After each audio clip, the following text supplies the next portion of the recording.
दोस्तों, आज हम जो कहानी आपके लिए लेकर आए हैं उस कहानी का शीर्षक है नई बहू की जादुई चूड़ियाँ।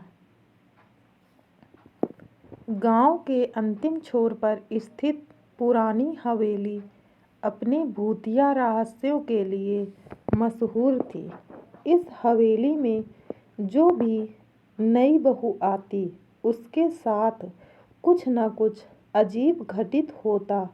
कहते हैं कि रात के समय हवेली के आंगन में कुछ जादुई चूड़ियाँ मंडराती थीं, जिनकी चहचहाहट सुनकर रूह तक कांप जाती थी। इस बार हवेली में एक नई बहू सुमित्रा ब्याह कर आई थी। वह इस अजीबोगरीब घटनाओं से अनजान थी, लेकिन जल्द ही उसकी जिंदगी एक डरावने सफर में बदलने वाली थी। रहस्यमयी हवेली का परिचय। सुमित्रा की शादी गांव के ठाकुर परिवार में हुई थी।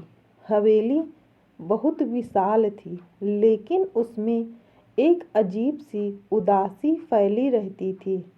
परिवार के बड़े बुजुर्ग इसे पुरानी परंपरा कहकर टाल देते, लेकिन नौकर चाकर आपस में फुसफुसाते रहते कि यह हवेली शापित है। पहली रात जब सुमित्रा अपनी नई ससुराल में थी, उसने आधी रात को अजीब सी आवाज़ें सुनी। जब उसने खिड़की से झांका तो उसे काले रंग की 3 अजीबोगरीब चिड़ियाँ हवेली के आंगन में उड़ती हुई दिखीं। उनके पंखों से निकलती लाल चमक और डरावनी चीखें किसी भी इंसान की हिम्मत तोड़ सकती थी। रहस्य की पहली परत। सुबह होते ही सुमित्रा ने अपनी सास से इन चिड़ियों के बारे में पूछा, लेकिन उन्होंने बात टाल दी। फिर उसने अपनी ननद राधा से पूछा, तो उसने बताया कि ये चिड़ियाँ साधारण नहीं हैं दीदी, ये चिड़ियाँ नहीं आत्माएं हैं। जो भी इन्हें ज़्यादा देख लेता है वो या तो मर जाता है या पागल हो जाता है। सुमित्रा के रोंगटे खड़े हो गए। वह समझ नहीं पा रही थी कि यह कोई अंधविश्वास है या सच्चाई, लेकिन उसने तय किया कि वह इस रहस्य को जानकर ही रहेगी। रात का खौफनाक मंजर।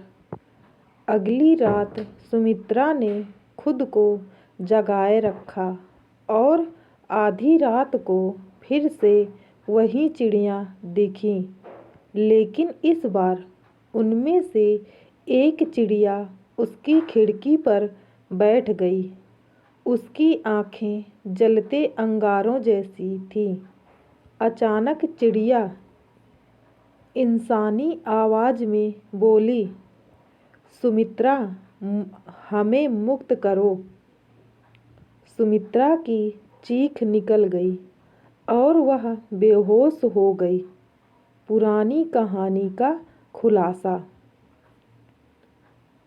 अगली सुबह जब वह होश में आई तो उसने अपनी दादी सास से पूछा। पहले तो वे डर गई, लेकिन फिर उन्होंने एक पुरानी कहानी बताई।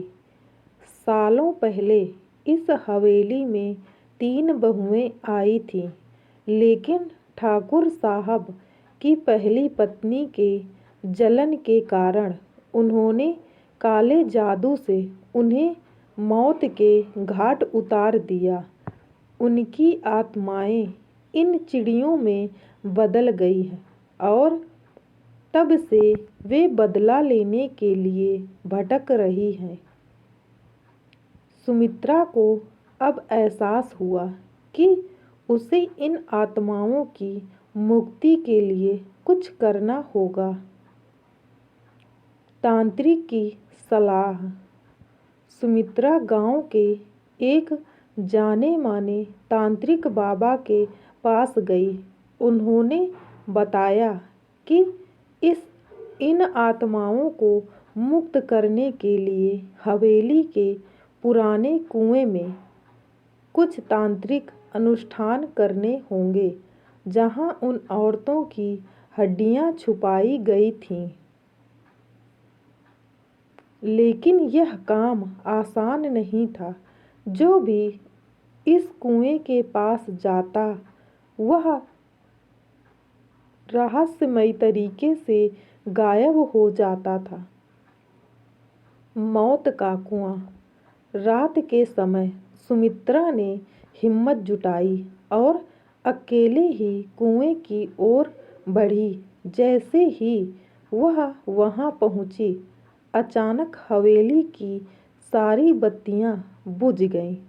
तेज हवाएं चलने लगीं और वही तीनों चिड़ियां उसके चारों ओर उड़ने लगीं। हमें मुक्त करो, वरना तुम्हारा भी यही हाल होगा।